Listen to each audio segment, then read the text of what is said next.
The dusty winds of Silver Creek swept through the narrow streets of the small frontier town, carrying whispers of a quiet storm brewing. In the heart of the bustling market square, a group of notorious outlaws, known as the Canyon Vultures, lounged at the saloon, their laughter echoing like an ominous prelude.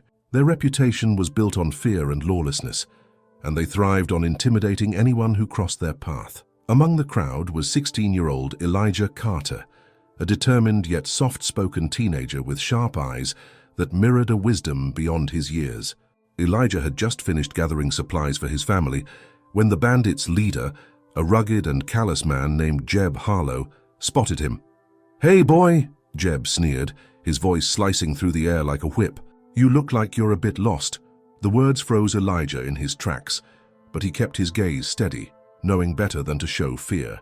Yet, the tension in the air was palpable, and the townsfolk who had dared to watch quickly averted their eyes. What the bandits didn't know was that Elijah's father, Samuel Carter, was no ordinary man. A decorated former Union soldier with a legendary reputation as a tracker, Samuel had walked away from the violence of war to start a peaceful life with his family. But he had vowed to protect them at any cost, even if it meant resurrecting the skills he had tried to leave behind. As Jeb and his gang encircled Elijah, their laughter growing louder, they had no idea their cruelty would awaken a storm, a reckoning they would never forget. The Canyon Vultures thought they ruled Silver Creek, but they had yet to learn what real power, courage, and justice looked like. Stick around, because this is a story of resilience, revenge, and redemption you won't want to miss. By the end, these bandits will understand one thing: never mess with the wrong family. The sun bore down mercilessly over Silver Creek, turning the dirt roads into a fine haze of dust that clung to everything and everyone. Elijah Carter adjusted the strap of his satchel as he walked toward the family wagon, his mind replaying the sneering faces of the Canyon Vultures. His mother, Lila Carter, had warned him to avoid any trouble in town, but trouble seemed to have a way of finding him today. Jeb Harlow and his gang weren't just any bandits. They were infamous across the frontier for their ruthless tactics. They robbed stagecoaches, terrorized ranchers, and left a trail of destruction wherever they went. Silver Creek had reluctantly become their latest haunt, and the local sheriff was too fearful or too corrupt to stop them.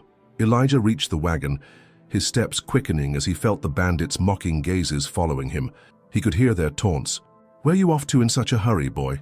Sly, Jeb's wiry right-hand man, called out, his voice dripping with malice. Elijah didn't turn around. He'd been taught to pick his battles, and this wasn't one he could win.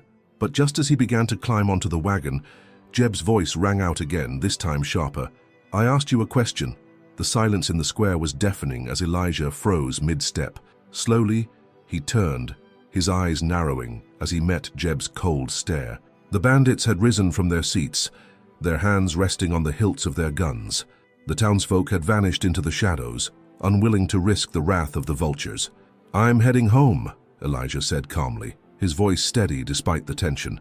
"I'm not looking for trouble," Jeb smirked, his tobacco-stained teeth flashing. "Trouble? You think you get to decide when trouble finds you?" He stepped forward, towering over the boy. "What's in the bag? Maybe you're carrying something worth our time." Elijah clutched his satchel tighter, his jaw clenching. "Just supplies for my family, nothing more." The response only fueled Jeb's amusement. "Family man, huh? Ain't that sweet? Maybe we'll pay your folks a visit sometime. Show them some real hospitality." The threat struck a nerve. Elijah's eyes flashed, and he took a bold step forward, his voice firm. "You'll stay away from my family." The audacity of the boy drew gasps from a few hidden onlookers, but it only made Jeb laugh louder. "You've got some fire in you, kid. I'll give you that, but out here fire doesn't last long." With a flick of his hand, Jeb snatched the satchel from Elijah's grip, spilling its contents onto the ground. Flour, beans, and a carefully folded quilt tumbled out, the latter embroidered by Elijah's mother. The sight of it on the dirty ground made his stomach churn. "Looks like nothing but scraps," Sly said, kicking the quilt aside. The gang erupted in laughter, their mockery echoing through the square. Elijah bent down to gather his things, his hands shaking with a mix of rage and humiliation. But as he reached for the quilt, Jeb planted his boot on it, grinding it into the dirt. "Get out of here, boy," Jeb sneered, "before I teach you what happens to people who don't know their place." The heat of humiliation burned Elijah's cheeks, but he forced himself to stay calm.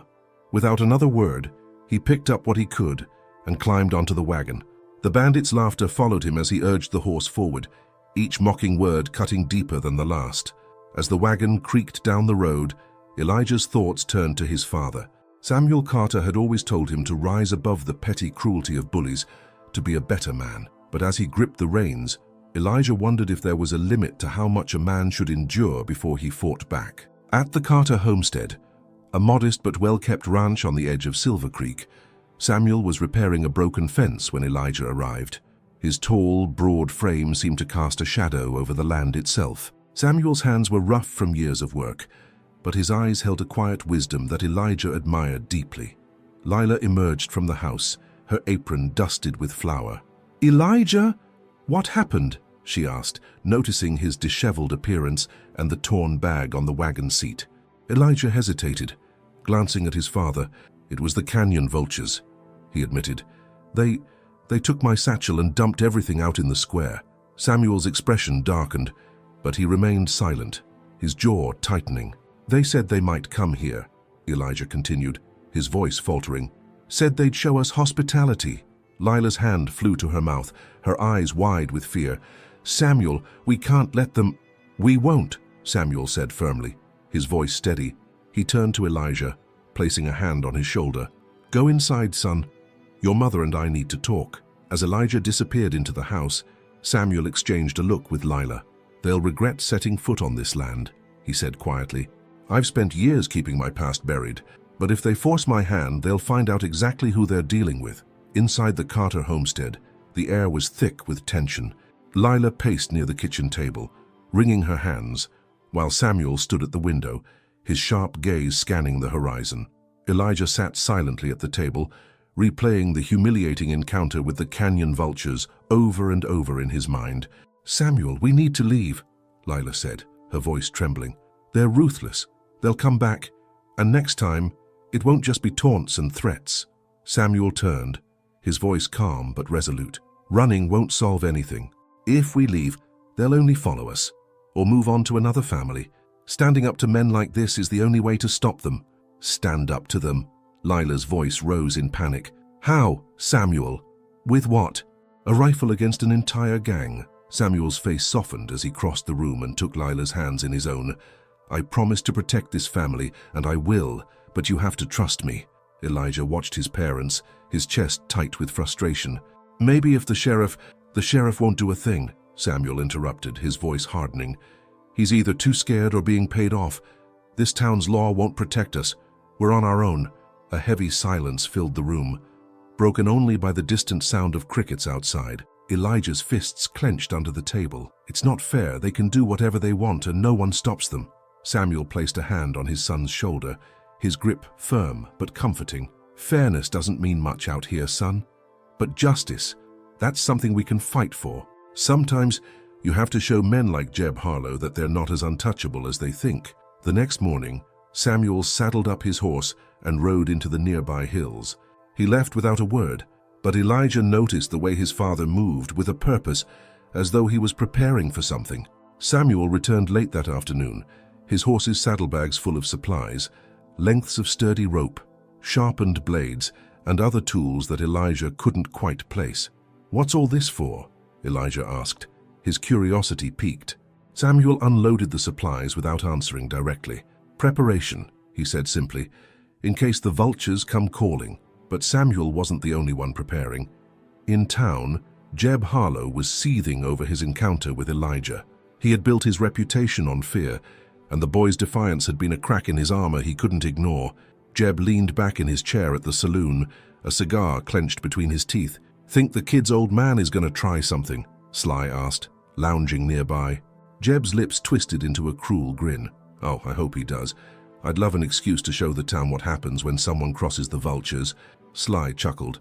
But another gang member, a burly man called Grady, leaned forward. "You sure about this, Jeb? The Carters ain't like most folks. I've heard stories about that Samuel Carter." Jeb snorted, blowing a cloud of smoke. "Stories are just that, stories. He's a farmer, same as the rest of them. I'm not about to let some dirt pusher make a fool out of me." Grady didn't press further, but unease flickered across his face. He had been with the vultures long enough to know that underestimating the wrong man could have deadly consequences. Back at the homestead, Samuel worked tirelessly, fortifying their property in subtle but effective ways. He reinforced the barn doors with iron hinges, buried tripwires around the perimeter, and strategically positioned tools and weapons where they'd be within easy reach. Lila watched from the porch, her heart heavy. "Do you really think this is necessary?" she asked. Samuel paused, leaning on his hammer. "I hope it's not, but I'd rather be ready than regretful." Elijah, eager to prove himself, followed his father's every move, helping where he could. As they worked side by side, Samuel began to share pieces of his past, fragments of a life Elijah had only guessed at. "Back before you were born," Samuel said, his voice low, "I worked as a lawman in Kansas. Spent years tracking down outlaws, bringing them to justice. It wasn't always clean work, and it wasn't easy. But I learned a lot about men like Jeb Harlow." Elijah looked at his father in a new light, a mixture of awe and confusion. "Why didn't you ever tell me?" Samuel's expression grew somber. "Because I wanted a different life for you, a peaceful one. But sometimes, peace has to be fought for." That night, as the family sat down for dinner, the atmosphere was heavy with anticipation. Every creak of the windmill outside made Lila flinch, and Elijah kept glancing toward the window. "Eat," Samuel said firmly. "We'll need our strength." They didn't have to wait long. Just as the sun dipped below the horizon, a faint but unmistakable sound reached their ears, the rumble of horses approaching from the east. "They're here," Elijah whispered, his voice taut with fear and excitement. Samuel rose from his chair, calm and deliberate. "Lila, take Elijah upstairs, barricade the door, and don't come out until I say it's safe." "But Samuel," Lila began, her voice trembling. "Now," Samuel said, his tone leaving no room for argument. "Trust me." As Elijah followed his mother up the stairs, he paused at the landing, looking back at his father. Samuel stood by the door, his rifle in hand, his silhouette outlined against the flickering lantern light. For the first time, Elijah understood the quiet strength his father carried, and the danger that lay ahead. The rumble of horses grew louder, punctuated by sharp, mocking laughter and the occasional shout. Samuel stood at the window, his rifle steady in his hands. The Carter homestead, usually serene and quiet, now felt like a fortress on the brink of a siege. "Come on out, Carter," Jeb Harlow's voice rang through the darkness, carried by the cool night air. "Ain't no use hiding. How you know why we're here?" Samuel's jaw tightened as he peeked through the curtains. A dozen riders sat on horseback, their silhouettes stark against the moonlit prairie. They fanned out, forming a loose semicircle around the house. Jeb sat at the center, his wide-brimmed hat tilted back and a cruel grin plastered across his face. Inside, Elijah and Lila huddled upstairs, peering through the slats of a boarded-up window. "What's he going to do?" Elijah whispered, his voice barely audible. Lila placed a trembling hand on her son's shoulder. "Pray that whatever he does, it keeps them away from us." Outside, Samuel stepped onto the porch, his rifle resting casually in the crook of his arm. He didn't call out or shout. Instead, he let the quiet confidence in his stance do the talking. The soft creak of the porch boards under his boots echoed in the stillness. "Well, there he is," Jeb said, tipping his hat mockingly. "The man himself, mighty bold, stepping out here all alone." Samuel didn't respond immediately. He let the silence stretch, watching the men shift uncomfortably on their saddles. Finally, he spoke, his voice low and even. "What do you want, Harlow?" Jeb leaned forward in his saddle, his grin widening. "I reckon you already know. That boy of yours owes us an apology. Thought he was real funny back in town, didn't he? You know, talking back to me and mine like he's got a right to." Samuel's eyes didn't waver, but his grip on the rifle tightened slightly. "He doesn't owe you a thing." Jeb's laughter was sharp and hollow. "Now, that's where you're wrong, Carter. Says when someone disrespects the vultures, we make an example out of them. Keeps the rest of the sheep in line." Samuel took a step forward, his boots crunching against the gravel path. "And what happens if the sheep stop running?" The challenge hung in the air, thick and tangible. Jeb's grin faltered for a moment before he masked it with bravado. "You got guts, I'll give you that. But guts don't mean much when you're outnumbered." He raised a hand, signaling two of his men. They dismounted, drawing pistols as they approached the porch. "We'll just take that boy off your hands," Jeb said. "Teach him some manners. Don't worry, we'll bring him back." "Eventually," Samuel's voice cut through the tension like a knife. "You're not taking my son." The two men hesitated, glancing back at Jeb for reassurance, but before Jeb could respond, Samuel raised his rifle, aiming squarely at the lead rider. "You've got till the count of 3 to turn around and ride back the way you came." The men froze, their hands hovering near their holsters. Jeb's eyes narrowed. "You really want to test me, Carter? You think you can hold all of us off?" Samuel didn't blink. "1!" A murmur rippled through the gang. Grady, the burly rider from earlier, shifted nervously in his saddle. "Jeb, maybe we ought to—" "2!" Jeb's grin twisted into a snarl. "Fine," he spat. "If that's how you want it." Before he could finish, a distant sound cut through the night, a low, rhythmic rumble. It wasn't the sound of the vulture's horses. This was deeper, more deliberate. Hooves pounding the earth in synchronized rhythm, growing louder by the second. Jeb turned in his saddle, his expression darkening. "What the hell is that?" Out of the darkness, a group of riders emerged, their silhouettes stark against the horizon. They moved with precision, their horses in perfect formation. As they drew closer, the vulture's confidence began to waver. There were at least 20 of them, their faces partially obscured by the shadows, but their presence was unmistakable. Samuel lowered his rifle slightly, a flicker of recognition crossing his face. "What's going on?" Elijah whispered from the upstairs window. "I don't know," Lila replied, her voice trembling. "But whoever they are, they might just save us." The lead rider came to a halt, his horse snorting as he surveyed the scene. He was a tall man with a rugged face and a piercing gaze, his broad shoulders draped in a dark coat. He removed his hat, revealing salt and pepper hair and a scar running down the side of his cheek. "Evening, gentlemen," the man said, his voice calm but carrying an unmistakable authority. "Looks like I arrived just in time." Jeb's confidence faltered, replaced by a mixture of confusion and unease. "Who the hell are you supposed to be?" The man smiled faintly. "Name's Benjamin Ward, but some folks know me better as Iron Ben." His gaze shifted to Samuel and the faintest nod passed between them. "I believe you're causing trouble for a friend of mine." The silence that followed Benjamin Ward's introduction was heavy, a tangible weight pressing down on the standoff. The name Iron Ben had a ripple effect on the vultures. A few of the older gang members visibly stiffened, exchanging uneasy glances. They had heard the stories, everyone had. Iron Ben was a name whispered in saloons and campfires across the region, tied to tales of justice served at the end of a gun barrel. Jeb Harlow's sneer faltered, but he quickly masked it with a mocking laugh. "Iron Ben, huh? Sounds like a name somebody made up to scare kids." Ben smirked, his hands resting casually on the reins. "Funny thing about names, sometimes they come with stories, and sometimes those stories are true." Behind him, the riders, Ben's men, sat silent and still, their presence a quiet display of solidarity. Each man carried himself with the poise of someone who'd been through the fire and come out hardened. Their calmness contrasted sharply with the jittery movements of the vultures. From the porch, Samuel stepped forward, his eyes never leaving the gang in front of him. "Ben Chewum," he said, his voice steady but tinged with relief. "Didn't expect you to come all the way out here." Ben nodded slightly. "When I heard what happened, I figured you could use a hand. Can't let folks like these think they can push you around." Jeb's face flushed red. "Push him around? You think you're some kind of hero riding in here, huh? This ain't your fight." Ben's smile faded, his expression hardening. "You made it my fight when you decided to bully a boy who didn't deserve it." The gang shifted uneasily, the tension in the air crackling like a drawn bowstring. Grady, the burly rider, muttered, "Jeb, maybe we should just cut our losses. This ain't looking good." Jeb whipped his head toward Grady, his fury barely restrained. "Shut your mouth. I'm not backing down from some washed-up outlaw with a reputation." Ben tilted his head, his eyes narrowing. "Washed up? That's cute. But let me make something clear, son. If you think my reputation is just a story, you're welcome to test it." Samuel spoke up, his voice cutting through the tension. "You don't need to test anything, Jeb. Take your men and leave.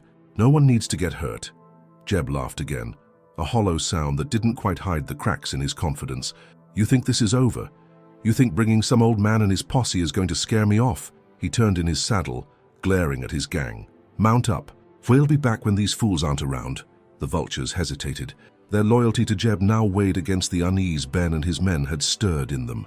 Grady finally shrugged and swung onto his horse, muttering under his breath. One by one, the others followed. their reluctance evident in their slow, uncertain movements. Jeb lingered, his eyes narrowing at Samuel and then at Ben. "This ain't the end," he spat, his voice low and venomous. "We'll settle this, one way or another." Ben met his glare without flinching. "You're welcome to try, but you might want to think real hard about your next move." With a sharp tug on the reins, Jeb turned his horse and galloped off, his men trailing behind him. The sound of their departure echoed across the prairie, fading into the night. For a moment, the only sound was the rustle of the wind through the grass. Then Elijah burst out of the house, rushing to his father's side. "Pa, who are they? Why did they leave?" Samuel knelt down, placing a firm hand on his son's shoulder. "They left because bullies always back down when they meet someone stronger." Elijah looked past his father, his eyes wide with curiosity and awe as they landed on Ben. Is he really Iron Ben?" Ben dismounted, his boots crunching against the gravel as he approached. He crouched slightly, meeting Elijah's gaze with a small smile. "That's what some folks call me. But you can just call me Ben." Elijah grinned, the fear from earlier replaced with an almost giddy excitement. "Thank you for helping us." Ben straightened, his gaze shifting to Samuel. "This isn't over, Sam. Jeb's pride won't let him let this go. And with a gang like the Vultures, he's bound to try something dangerous." Samuel nodded, his expression grim.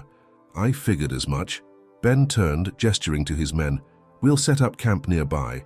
If they come back, we'll be ready." "Why are you helping us?" Lila's voice cut through the stillness. She had emerged from the house, her arms crossed over her chest, her expression a mixture of gratitude and suspicion. Ben met her gaze evenly. "Because Sam and I go way back, and because folks like Jeb don't stop until someone makes them." She studied him for a moment before nodding. "Then I guess we're lucky you showed up." Ben smiled faintly. "Luck's got nothing to do with it, ma'am. Just doing what needs to be done." As the embers of tension cooled and the Vultures disappeared into the horizon, a quiet unease settled over the Ward homestead. The moon cast a pale glow on the land, illuminating the rough-hewn fences and the farmhouse that had withstood storms and trials alike. Inside, the family sat around the kitchen table with Ben and his closest allies. The room was heavy with unspoken worries, yet the presence of the veteran outlaw carried a sense of guarded hope. Samuel passed around steaming cups of coffee, his hands steady despite the turmoil of the evening. "Ben, you said Jeb wouldn't let this go. What do you reckon he's planning?" Ben leaned back in his chair, the weight of experience evident in his posture. Jeb's the kind of man who thrives on control. Tonight, he was humiliated, and men like him don't take that lightly. He'll regroup, call in favors, maybe bring reinforcements. My guess he's already planning his next move. Lila's voice was firm as she addressed him. "If you knew this would happen, why step in? You've only painted a target on us." Ben's sharp gaze met hers, but his tone remained even. "I stepped in because bullies like Jeb won't stop until they've taken everything you've got. A target was already on you the moment they decided Elijah was easy prey." The room fell silent. Lila's lips pressed into a thin line, but she didn't argue further. Her worry was palpable, and Elijah's wide eyes darted between the adults, trying to make sense of the grown-up problems now dominating his life. Breaking the silence, one of Ben's men spoke up. His name was Tobias "Toby" Graves, a wiry sharpshooter known for his steady aim and wry humor. "We're not just up against Jeb, though. Word is, the Vultures have been working with a man named Lyle Crenshaw." Samuel frowned. "Crenshaw? The cattle baron from up north?" "The same," Toby confirmed. "He's got a reputation for using muscle to get what he wants. Land, cattle, loyalty, doesn't matter. If Jeb's got Crenshaw backing him, we're dealing with more than just a gang of ruffians." Lila's breath caught. "Crenshaw's name carries weight in these parts. He's got men, money, and the law in his pocket." Ben's expression darkened. "That changes things. Crenshaw's not just after revenge, he's after control. If he's helping Jeb, it's because he sees value in taking over this land." Samuel sat forward, his jaw tightening. "My land isn't for sale, not to Crenshaw or anyone else." Ben's lips twitched in a faint smile. "I figured you'd say that. That's why we need to act carefully. If this turns into a war, innocent people will get hurt." The conversation was interrupted by a loud knock at the door. Everyone stiffened, hands instinctively moving to weapons. Samuel exchanged a glance with Ben before standing cautiously. He opened the door to reveal a young woman, her face pale and her clothes disheveled. Behind her, the dim light of a lantern illuminated a battered wagon. "Please," she stammered, her voice trembling. "I need help." Samuel ushered her inside, and Ben's men immediately began scanning the horizon for signs of pursuit. The woman's name was Clara Hastings, and her story spilled out between shaky breaths. She and her husband had been traveling south with a small herd of cattle when the vultures ambushed them. Her husband had fought back but was badly beaten, and the gang had stolen everything: her cattle, her supplies, even her dignity. "They said they'd be back," she whispered, her voice cracking. "Said if I told anyone, they'd come after me and finish the job." Elijah, sitting quietly near the corner, clenched his fists. "That's what they do," he muttered bitterly. "They take everything and leave people scared." Clara's story added a new layer to the already dire situation. The vultures weren't just harassing locals. They were actively expanding their operations, targeting anyone vulnerable enough to fall prey to their schemes. Ben exchanged a grim look with Toby and the other men. "Where's your husband now?" Ben asked. "In the wagon," Clara replied. "He's hurt bad. Needs a doctor." "I'll fetch Doc Wallace," Samuel said, already grabbing his coat. "No," Ben interjected. "Doc's a good man, but he's loud, and word travels fast. We don't want the vultures knowing where this family is. Toby, get the supplies from our saddlebags. We'll tend to him here." While Toby and the others worked to stabilize Clara's husband, Ben and Samuel pulled her aside. "This isn't just about you anymore," Ben said gently. "If they're doing this to travelers, they're trying to send a message. Crenshaw's likely using the vultures to lay the groundwork for something bigger." Samuel nodded. "We need to figure out what that is before they tighten their grip on this town." The evening passed with tense conversations and whispered plans. Clara's husband, though battered, would recover. The Wards offered the Hastings family shelter for the night, knowing it would only put more pressure on their already strained household. Later, as the house settled into uneasy quiet, Ben stepped outside. The stars above were sharp and clear, and the cool breeze carried with it the weight of looming conflict. Toby joined him, his rifle slung over his shoulder. "You think Crenshaw's making a play for Riverbend?" Toby asked. Ben's eyes stayed fixed on the horizon. "I don't think it. I know it. And if we don't stop him, he'll take this land piece by piece now until there's nothing left." The morning sun cast long shadows over the Ward farm, painting the land in hues of gold and amber. Despite the serene beauty, an unspoken tension gripped the homestead. Inside the farmhouse, the family and Ben's group gathered around the table, their faces marked by the events of the night before. Clara Hastings, seated next to her husband, clutched his hand tightly, her eyes darting between the men who had protected her family. Lila stood near the stove, hands busied with preparing breakfast, though her movements were sharp with frustration. She broke the silence first. "Ben, you've dragged us into something far bigger than you're letting on. If Crenshaw's involved, this isn't just about Jeb and his gang, it's about power, and men like Crenshaw don't play fair." Ben looked up from his coffee, his expression unreadable. "You're not wrong, Lila, but waiting for him to back off isn't an option. He won't stop until he's taken what he wants." "And what about what we want?" Lila snapped, her voice tinged with fear and anger. "I want my son to grow up without looking over his shoulder. I want peace, Ben. Can you promise us that—" Elijah, sitting quietly at the far end of the table, suddenly stood, his chair scraping against the floor. "I'm sorry, Ma, but this isn't just about us anymore. If we let them get away with this, it'll never stop. They'll just keep coming back." His words hung in the air, his youthful defiance at odds with the weight of what he was saying. Lila turned to him, her face softening. "Elijah, I know you want to stand up for what's right, but you're still just a boy. You shouldn't have to fight these battles." "I'm not a boy anymore," Elijah said firmly. "I can't just stand by while they hurt people like Clara and her husband." The room grew quiet again, the family caught between protecting what they had and the moral imperative to resist. Ben finally broke the silence, his voice steady and calm. "Elijah's right. None of us want this fight, but it's here whether we like it or not. What we decide now will shape what comes next, not just for this family, but for everyone in Riverbend." Samuel leaned back in his chair, his jaw tight as he considered Ben's words. "You think Crenshaw will come here directly?" Ben nodded. "Not at first. He'll send men to test our defenses, try to scare us into backing down. If that doesn't work, he'll come himself. Crenshaw likes to make a show of strength when it matters most." Clara, who had been silent until now, spoke up, her voice trembling but determined. "Then what can we do?" My husband and I can't go back out there. We'd be sitting ducks. You'll stay here for now, Samuel said firmly. We'll figure out the rest as we go. Lila, her shoulders slumping under the weight of the discussion, turned back to the stove. It's not just our fight anymore, is it? No, Ben replied quietly. It's not. Elijah found himself in the barn, watching Toby inspect and clean his rifle. The air smelled of hay and horses, the familiar scents grounding him even as his mind churned with uncertainty. After a few moments, Toby glanced up and gestured for Elijah to join him. You've got that look, Toby said, grinning slightly, the one that says you're carrying the weight of the world. I don't know if I can do this, Elijah admitted, sitting on a bale of hay. I want to help, but what if I mess up? What if I'm not strong enough? Toby set the rifle aside and leaned forward, his expression uncharacteristically serious. Listen, kid, fear isn't the problem. Everyone's afraid when it comes to standing up to men like Jeb and Crenshaw. The trick is doing what needs to be done anyway. But what if I fail?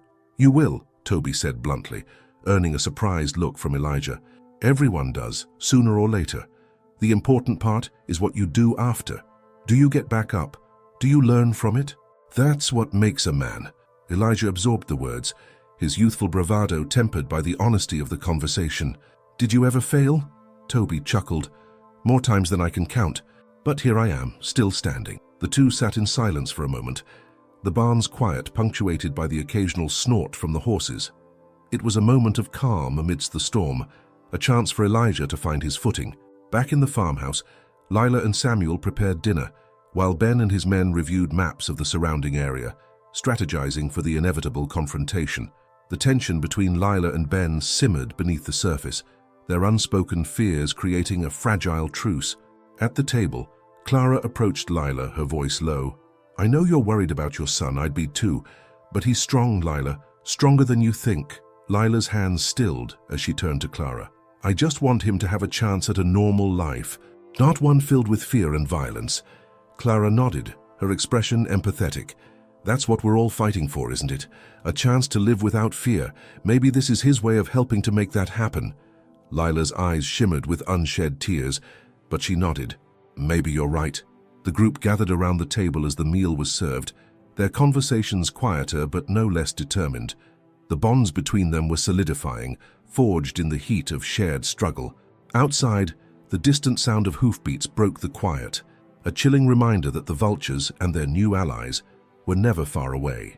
The quiet hum of the evening was shattered by the sound of hoofbeats echoing in the distance. Ben's hand shot up to silence the group gathered at the dinner table. Everyone froze, ears straining to pick up the sound. It's coming from the west, Ben said in a low voice, his expression sharpening. He stood, motioning for Toby and Samuel to follow him outside. Lila grabbed Elijah's arm, pulling him close. Stay here, she whispered. Clara and her husband exchanged nervous glances, clutching their hands together as if silently praying for safety. Ben and the others stepped onto the porch, rifles in hand, scanning the horizon. The moon cast a pale glow over the surrounding fields, creating long shadows that seemed to stretch endlessly. The hoofbeats grew louder, and soon, the silhouette of a lone rider emerged from the darkness. Hold, Ben instructed. He raised his rifle slightly, his eyes narrowing. Might be one of ours. The rider slowed as they approached the farmhouse, raising their hands to show they were unarmed. Ben stepped off the porch, moving cautiously toward the figure, his boots crunching on the gravel. As the rider drew closer, the firelight from the windows illuminated their face. It was a young man, dirt-smudged and sweating, with a desperate look in his eyes. He pulled his horse to a stop and leaned forward in the saddle. Ben Carter, the man asked, his voice breathless. That depends on who's asking, Ben replied, his rifle still raised. I'm from Dry Creek, the rider said quickly, his words tumbling over one another. They're coming. Crenshaw's men, dozens of them. They hit our town at dusk, burned half of it down. They're heading this way. Ben's expression darkened, and he gestured for the man to dismount. Come inside. Tell us everything. The room was tense as the rider recounted the events.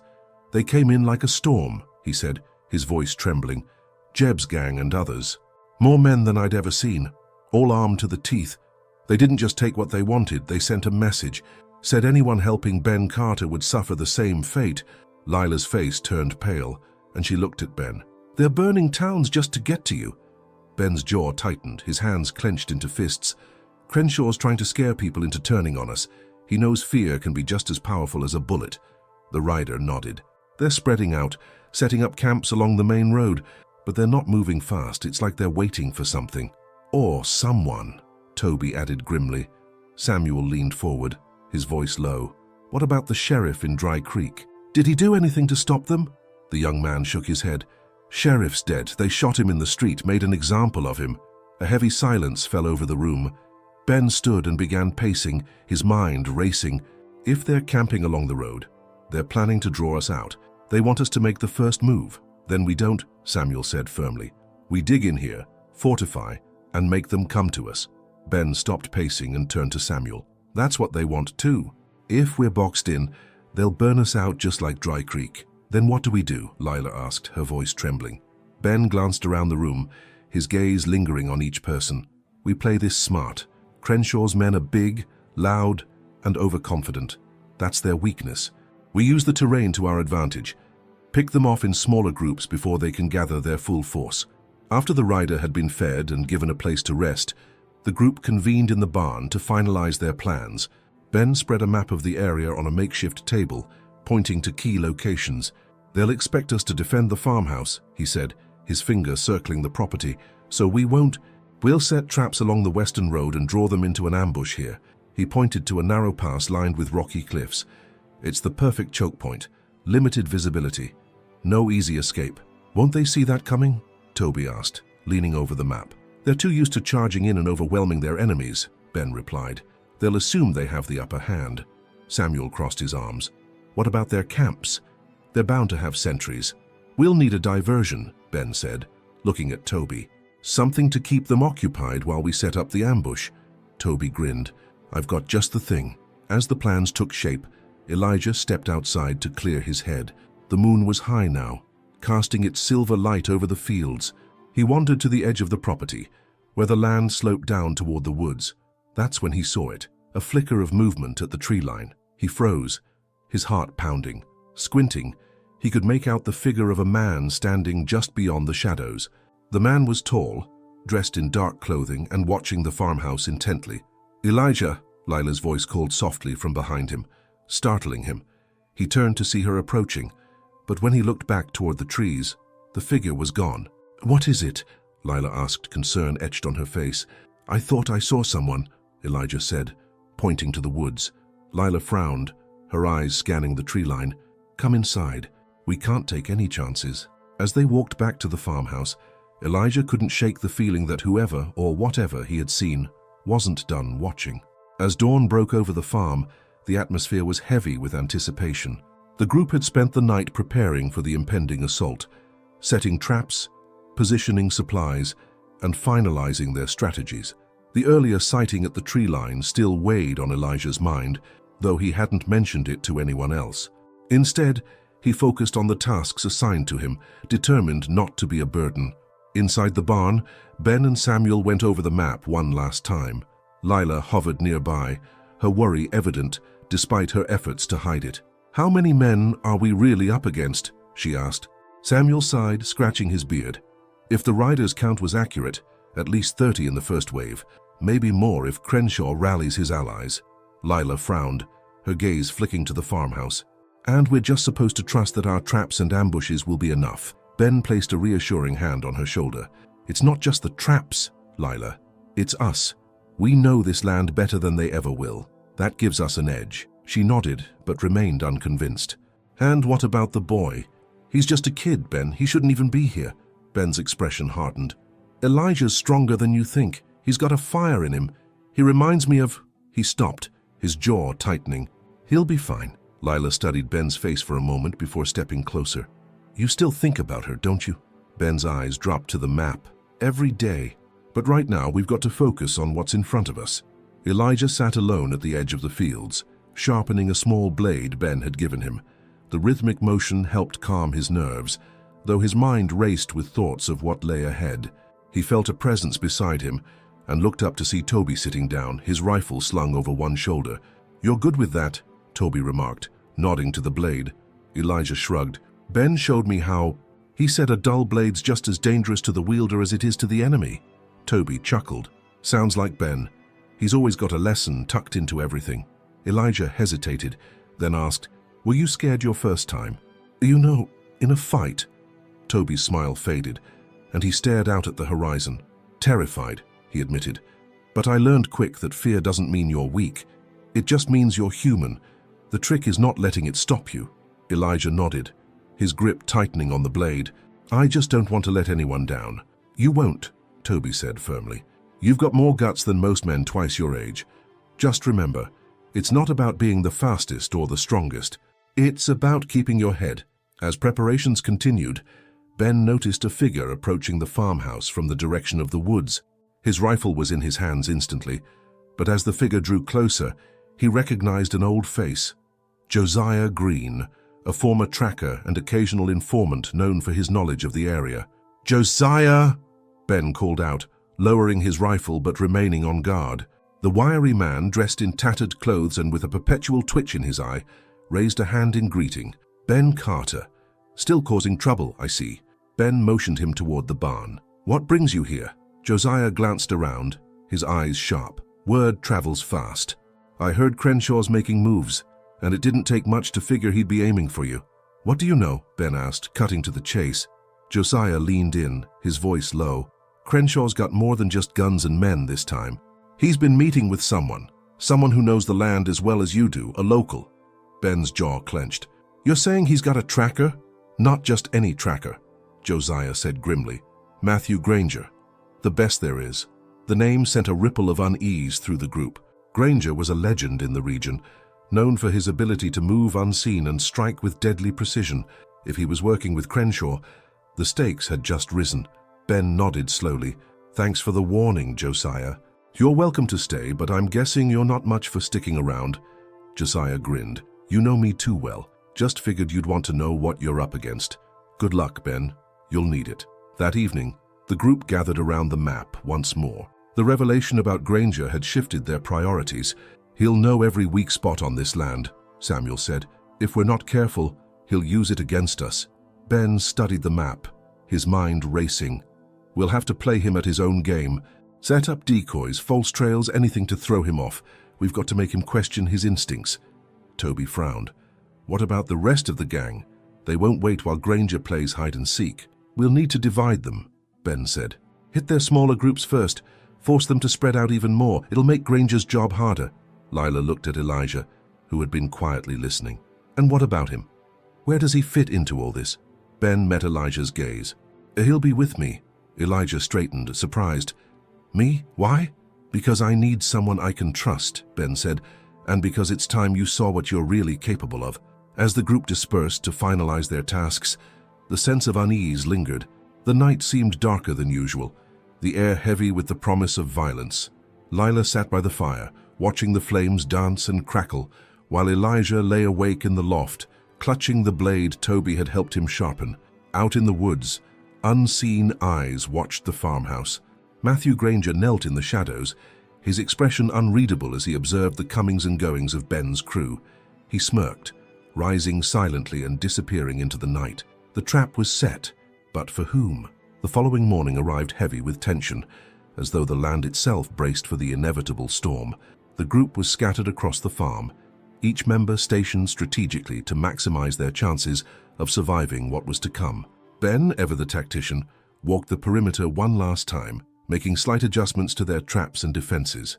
Elijah followed closely behind, his steps quiet but deliberate. The boy's face was etched with determination, his jaw set as he carried the weight of his responsibility. Ben paused near a fence post, glancing over his shoulder. "Elijah," he began, "today's not about being a hero. It's about sticking to the plan, no matter what happens." "You understand?" Elijah nodded. "I won't mess this up." Ben studied him for a moment, then placed a hand on his shoulder. "I know you won't." As the sun climbed higher, the distant sound of hooves and wagon wheels cut through the stillness. Samuel, positioned in the barn's loft with a rifle, whistled sharply to signal the approach. Everyone snapped to attention. A lone rider emerged from the woods, his horse moving at a slow, deliberate pace. The man was gaunt and wiry, his sharp eyes sweeping the farm like a predator sizing up its prey. It was Matthew Granger. Ben stepped forward, stopping just short of the property line. He kept his posture relaxed, but his hand close to his hip where his revolver rested. "Granger," he called out, his voice steady. "Didn't think you'd lower yourself to working for a scoundrel like Crenshaw." Granger smirked, reining in his horse. "Money talks, Ben. You know that. Besides, Crenshaw's got a knack for persuasion." Ben's eyes narrowed. "He sent you here to talk," the tracker shrugged. "Not exactly. He wanted me to deliver a message." His hand dipped into his coat, retrieving a folded piece of paper. He tossed it onto the ground between them. Ben bent to pick it up, his movements slow. He unfolded the note, his eyes scanning the hastily scrawled words, "Surrender the boy and no one else gets hurt." A low growl of anger escaped Ben's throat. "You tell Crenshaw this isn't how we handle things here." Granger chuckled, unfazed. "Didn't think you'd fold that easy. Guess I'll see you soon then." With that, he turned his horse and rode back into the woods, leaving behind the unmistakable promise of bloodshed. Back at the farmhouse, Ben gathered the group to relay the message. Tension crackled in the room as he laid the note on the table. Elijah stared at it, his fists clenched. "They want me," he said, his voice low. "They think if they take me, this is over." Lila stepped forward, her expression fierce. "That's not happening. We're not handing you over to those animals." Samuel crossed his arms. "They're trying to rattle us, make us second-guess ourselves. We can't let them." Toby looked at Ben. "What's the play?" Ben took a deep breath, his mind racing. "We stick to the plan, but Granger's involvement complicates things. He'll figure out the traps if we're not careful. So we set new ones," Lila said, her tone defiant. "We adapt." Ben nodded. "Exactly. And we force them to play on our terms." As the group dispersed to prepare for the attack, Elijah found himself standing alone by the fields, staring at the woods where Granger had disappeared. His thoughts churned with doubt and fear, but beneath it all was a growing sense of resolve. Lila approached, her expression softening when she saw the turmoil in his eyes. "You're carrying too much, Elijah," she said gently. "This isn't all on you." He looked at her, his voice trembling. "If I wasn't here, none of this would be happening." "That's not true," Lila replied firmly. "Crenshaw doesn't need a reason to hurt people. You being here is just his excuse." Elijah hesitated, then asked, "Do you think I can do this, really?" She smiled faintly, placing a hand on his cheek. "I think you're stronger than you know, and I think Ben sees that too. Trust him." "Trust us." At sundown, the first wave arrived. It wasn't a full assault, more of a test.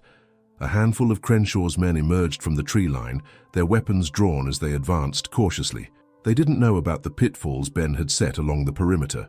The first man tripped a wire, triggering a concealed net that yanked him off the ground. His scream drew the attention of his comrades, who immediately scattered. From his perch in the barn, Samuel fired a warning shot, narrowly missing one of the men. The others turned tail and ran back into the woods, dragging their captured comrade with them. Back at the house, Ben watched through binoculars, his expression grim. "That was just the beginning," he muttered. "They're testing us." "They'll be back," Toby said. Ben nodded. "And when they come, it won't be for a skirmish. They'll bring everything they've got." Later that night, as the group regrouped in the farmhouse, Samuel brought in something he'd found near the tree line, a discarded map. It showed detailed notes about the farm, including the location of their supplies and escape routes. "How the hell did they get this?" Toby demanded, his face pale. Samuel pointed to the corner of the map, where a distinctive mark was scrawled. It was the emblem of a local supplier, one they'd been using for months. Lila's eyes widened in horror. "We've been compromised. Someone's been feeding them information." Ben's jaw tightened, his mind racing. The realization was a gut punch, but it also gave him a new advantage. If they've got a mole out, they'll be expecting us to panic. Let's use that against them.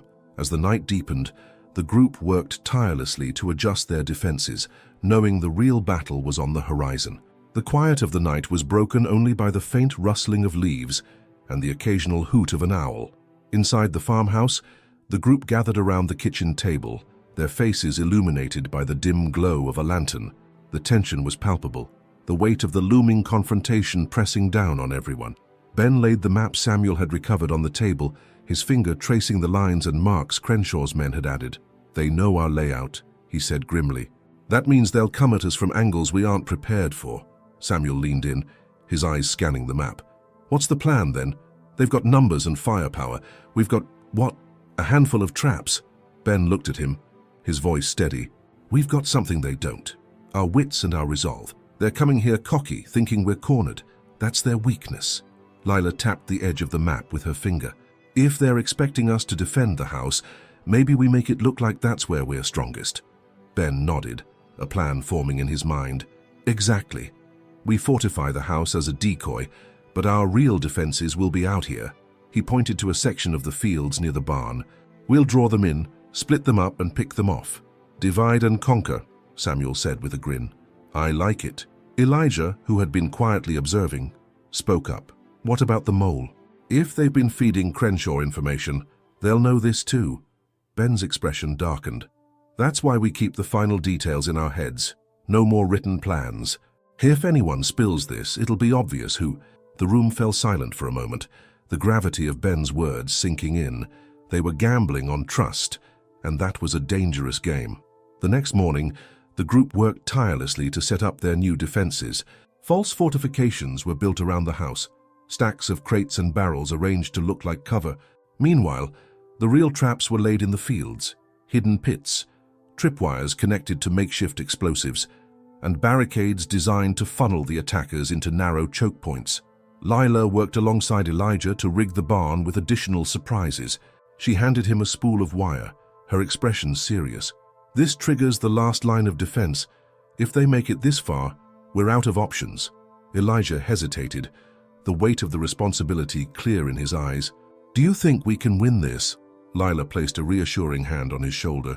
It's not just about winning, Elijah. It's about standing up for what's right. No matter what happens, you've already proven you're stronger than they'll ever be. As the sun dipped below the horizon, the sound of approaching horses and wagons reached their ears. The group took their positions, hearts pounding as they awaited the inevitable. Crenshaw's men arrived in force. Dozens of riders emerged from the tree line, their silhouettes dark against the fading light. At the center of the group rode Crenshaw himself, his expression twisted with cruel anticipation. Beside him was Granger, his sharp eyes scanning the farmhouse.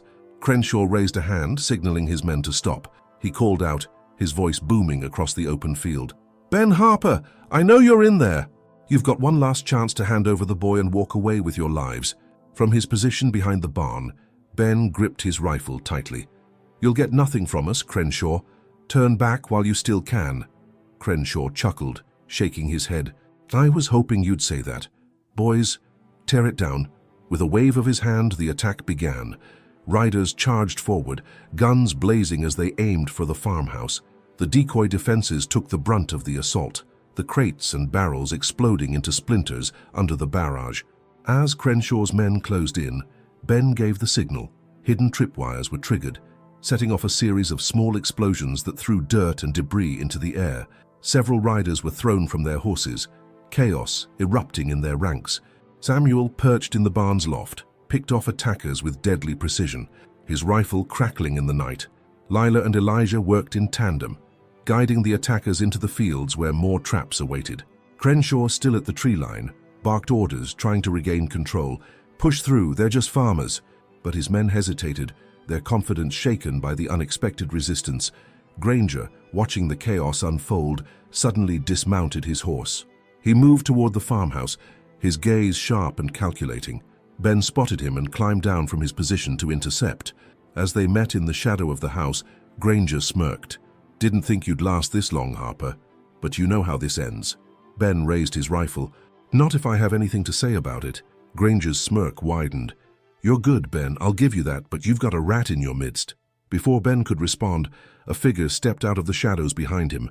It was one of the farmhands, someone Ben had taken in months ago, never suspecting they could be disloyal. The farmhand raised a pistol, aiming it squarely at Ben. Before the traitor could pull the trigger, a gunshot rang out. The farmhand crumpled to the ground, revealing Elijah standing behind him, his hands trembling as he lowered his own weapon. Ben stared at the boy in shock, then nodded in gratitude. Good work, Elijah. Granger, now alone, raised his hands in mock surrender. Looks like the kid's got some fight in him, more than you ever will, Ben said, before knocking Granger out with the butt of his rifle. As the battle continued to rage around them, Ben and Elijah returned to their positions. Crenshaw's forces were regrouping for another push. and the stakes had never been higher. "Stay sharp," Ben told the group. "This isn't over yet." The stage was now set for the final confrontation, a battle that would determine the fate of the farm and the lives of everyone involved. The chaos of the battlefield had reached a fever pitch. Crenshaw's men, battered and bloodied from the traps and counterattacks, pressed forward with desperation. The faint flicker of lanterns and the glow of distant fires painted the night in ominous shades of red and orange. Each sound, the crack of a rifle, the frantic shout of an attacker, the sharp report of a trap springing to life, added to the cacophony. Inside the barn, Ben regrouped with Lila, Samuel, and Elijah. Their faces were streaked with dirt and sweat, but their eyes burned with determination. "They're regrouping near the eastern field," Lila said, pointing toward a gap in the traps. "If they break through there, they'll reach the barn." Ben nodded grimly. "We hold the line here. This barn is the last thing standing between them and the house. They can't get through." Samuel loaded another round into his rifle, his hands steady despite the tension. "We'll make our stand here, then. They think they've seen everything we've got, but they don't know what's waiting for them." Elijah looked between the group, his voice shaking but resolute. "What's the plan if we can't stop them?" Ben placed a firm hand on his shoulder. "We will stop them, Elijah. But if they do get through, you and Lila take the others and fall back to the woods. I'll stay behind and buy you time." Lila's eyes narrowed. "We're not leaving you, Ben." Ben's voice softened, but his tone left no room for argument. "We all have our roles to play. Trust me to play mine." From his vantage point at the tree line, Crenshaw surveyed the field. His men were regrouping, bolstered by the reinforcements he'd held in reserve. He growled orders to his lieutenants. "Push through the eastern gap. Take the barn. Once we've got it, the rest of them will fold." His words were met with grim nods. Despite the losses, the promise of victory drove them forward. Crenshaw mounted his horse, a cruel smile spreading across his face. "This is the end for them. Show no mercy." The first wave of attackers surged toward the barn. Samuel took aim from the loft, his rifle picking off the leaders of the charge. Each shot rang out with precision, but the tide kept coming. Lila, stationed near the entrance, unleashed a volley from her shotgun, forcing the attackers to scatter and regroup. Elijah, armed with a smaller rifle, stayed close to Ben. His hands trembled as he fired into the advancing crowd, each shot accompanied by a whispered prayer. "Stay focused," Ben urged, reloading his own weapon. "We've got this." Suddenly, a deafening explosion rocked the field as one of the hidden traps detonated. Flames and smoke engulfed a section of the attackers, throwing them into disarray. Crenshaw, still at the rear, cursed loudly. "Cowards, keep moving, they're out of tricks." The barn itself became a fortress. As the attackers closed in, Samuel descended from the loft, joining the others near the entrance.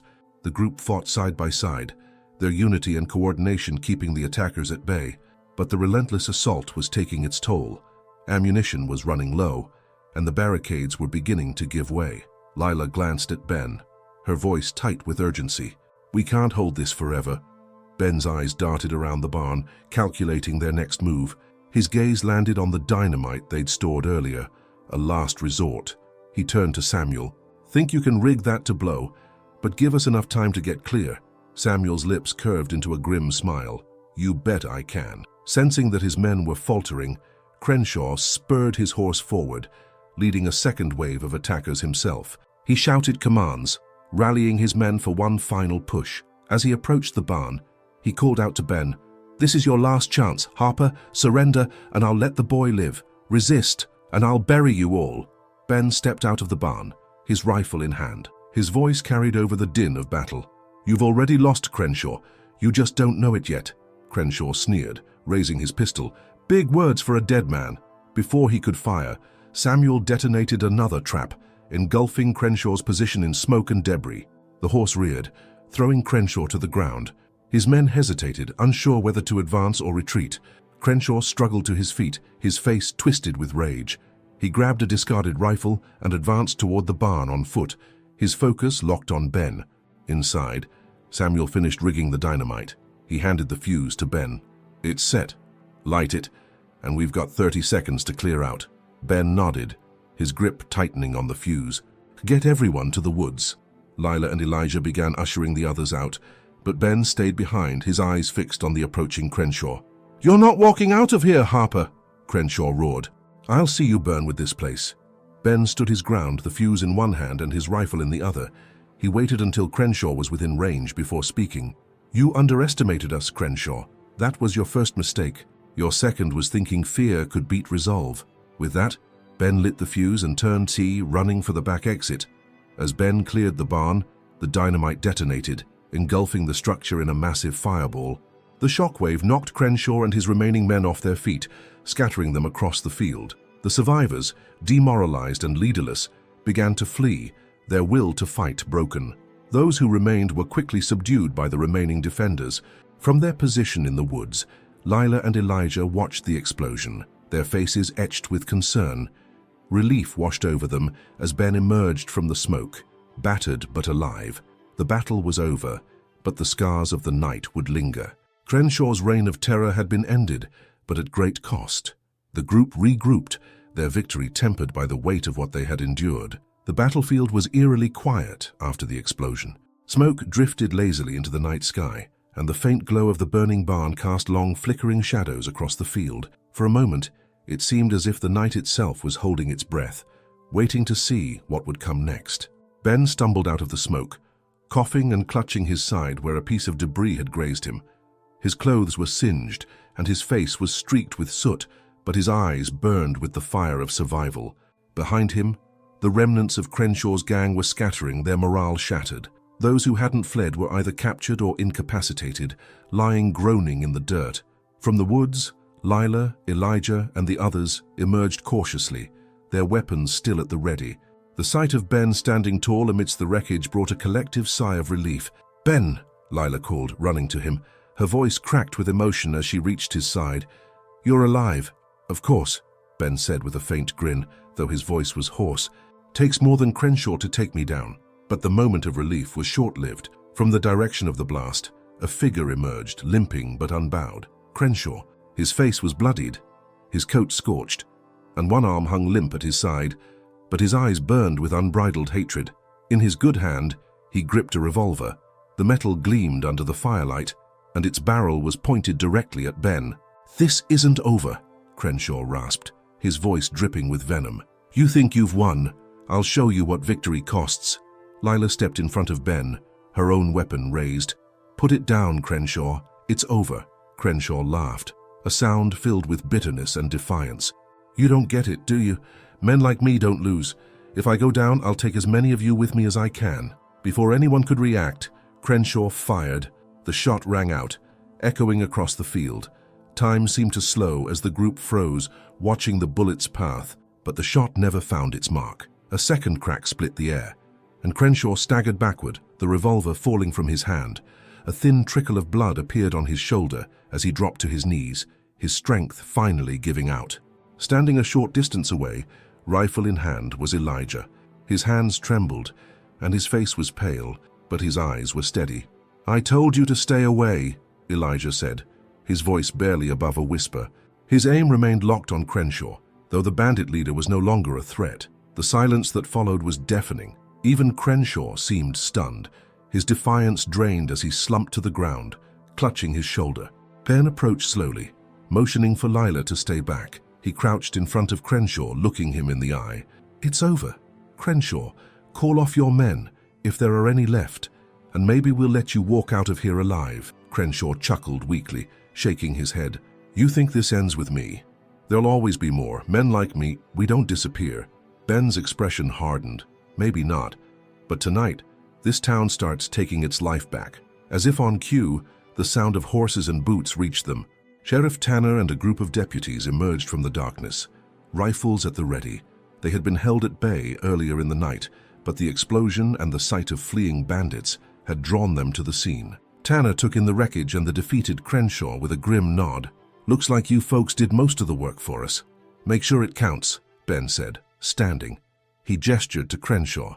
"This one's yours now." The deputies approached cautiously, binding Crenshaw's hands as he spat curses under his breath. For all his bravado, the once feared leader looked small and broken now, his empire in ruins. The hours that followed were a blur of activity. The remaining bandits were rounded up, the wounded tended to, and the fires extinguished.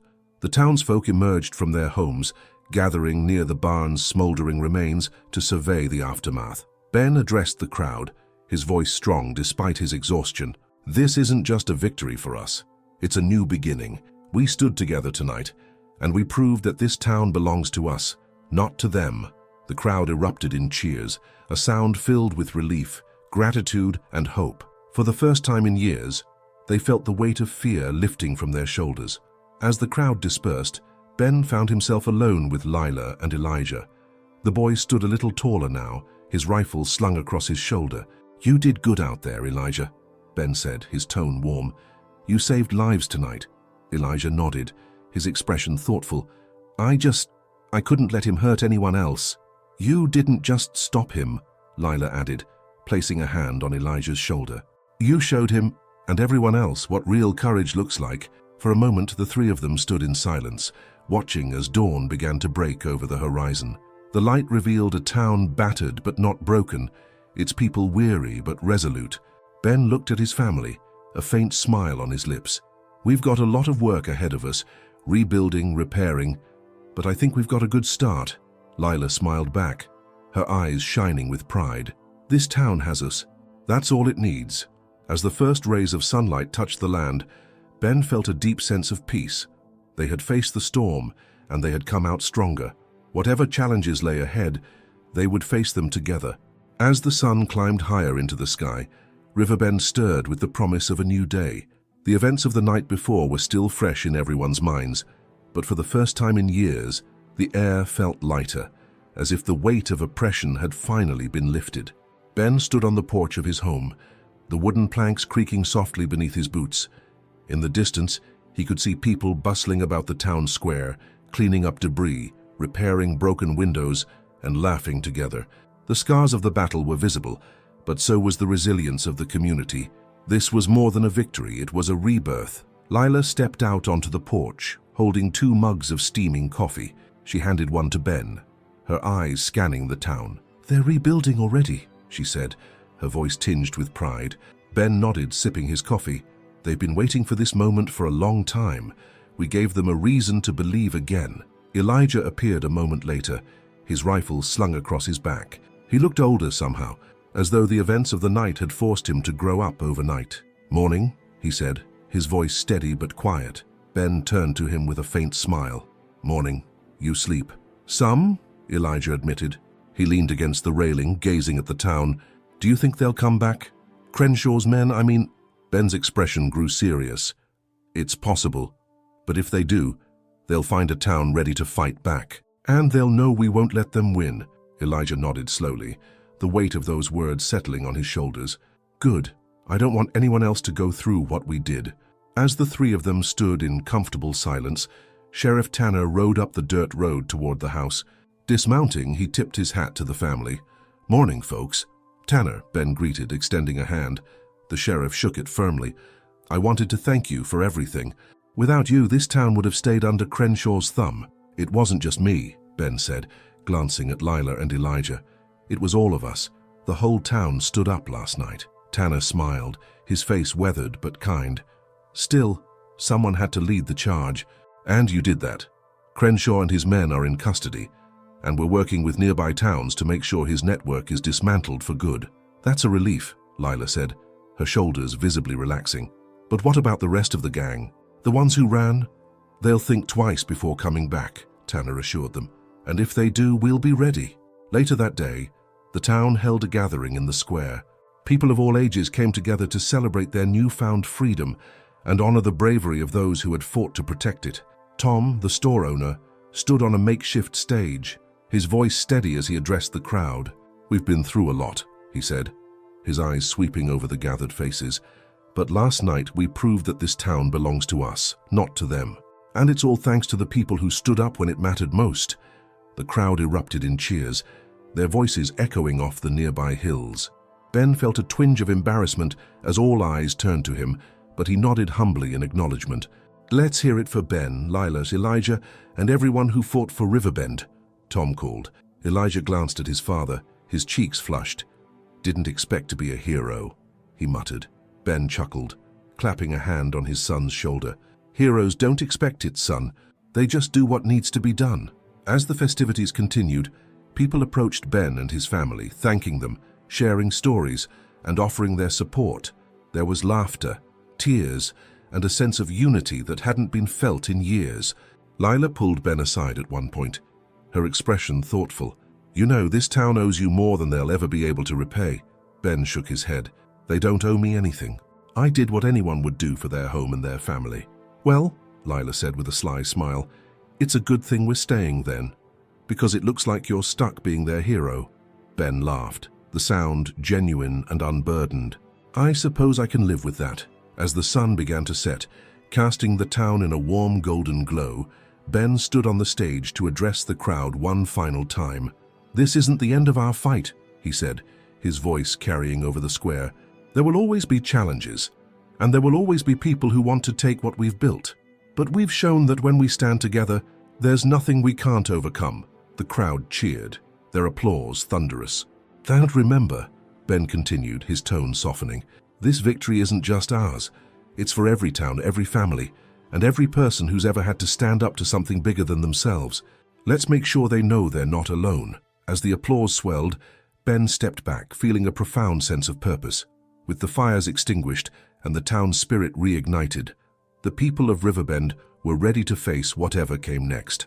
Ben, Lila, and Elijah stood together, a family forged stronger by adversity, watching as their town began to heal. Stories like this remind us of the power of unity and resilience. If you found inspiration in Riverbend's story, subscribe to our channel for more tales of courage and triumph.